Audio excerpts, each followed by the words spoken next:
আজ যাই বলুন না কেন, দেশি মুরগির মাংসের কাছে কিন্তু কোনো কিছুই লাগে না। শহরে এই দেশি মুরগি সবসময় না পাওয়া গেলেও আমাদের গ্রামগঞ্জে কিন্তু সবসময়ই পাওয়া যায়। আজকের এই ভিডিওতে আমি দেশি মুরগি কাটা থেকে রান্না অবধি সব কিছুই শেয়ার করেছি।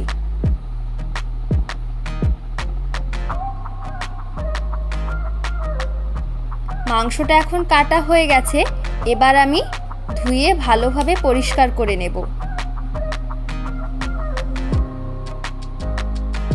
এবার আমার ধোয়াও হয়ে গেছে।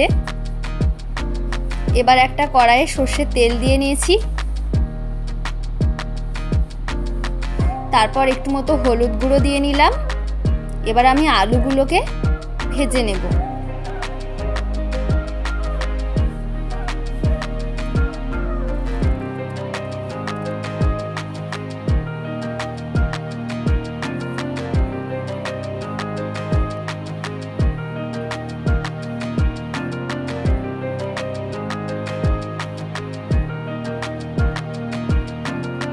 আলুগুলো ভাজা হয়ে আসলে তুলে নিয়ে ওই তেলেই তেজপাতা, এলাচ আর দারুচিনি দিয়ে দিলাম।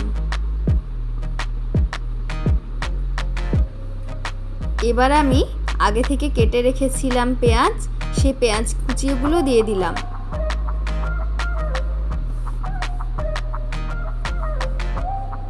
পেঁয়াজটা বেশ কিছুক্ষণ ধরে ভেজে নিতে হবে।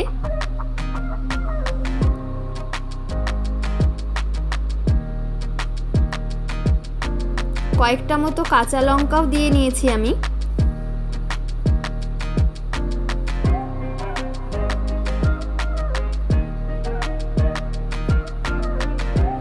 তারপর 1 চামচ মতো আদা রসুনের পেস্টও দিয়ে নিলাম।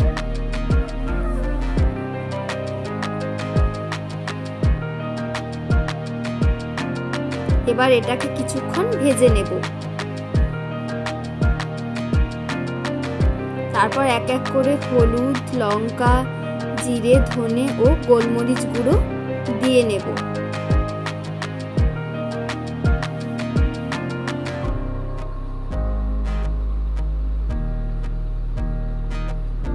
সামান্য পরিমাণ জল দিয়ে আমি মশলাটাকে ভালোভাবে কষিয়ে নিচ্ছি। এখানে স্বাদ মতো লবণও দিয়ে নিয়েছি আমি।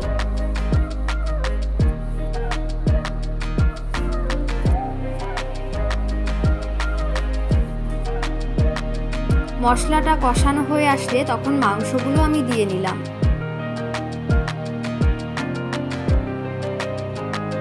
এবার মাংসটাকে ভালোভাবে কষিয়ে নিতে হবে।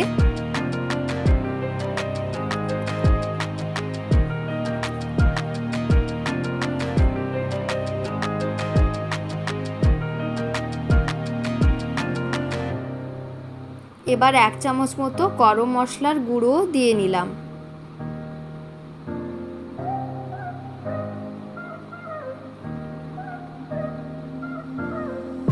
বেশ কিছুক্ষণ কষানোর পর মাংসটাতে থেকে বেশ কিছুটা তেল বেরিয়ে এসছে।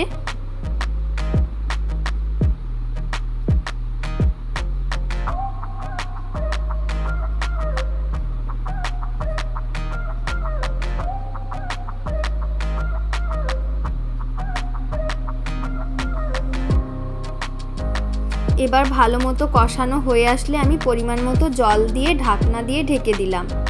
মাঝে মধ্যে ঢাকনাটা খুলে নেড়ে দিয়েছি। আমি এই মাংসটা কিন্তু খুব সাধারণভাবে রান্না করেছি, অল্প তেল মশলা দিয়ে।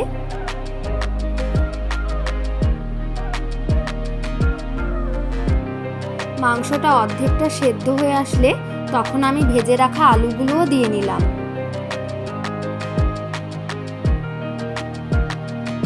এবার প্রায় হয়ে গেছে।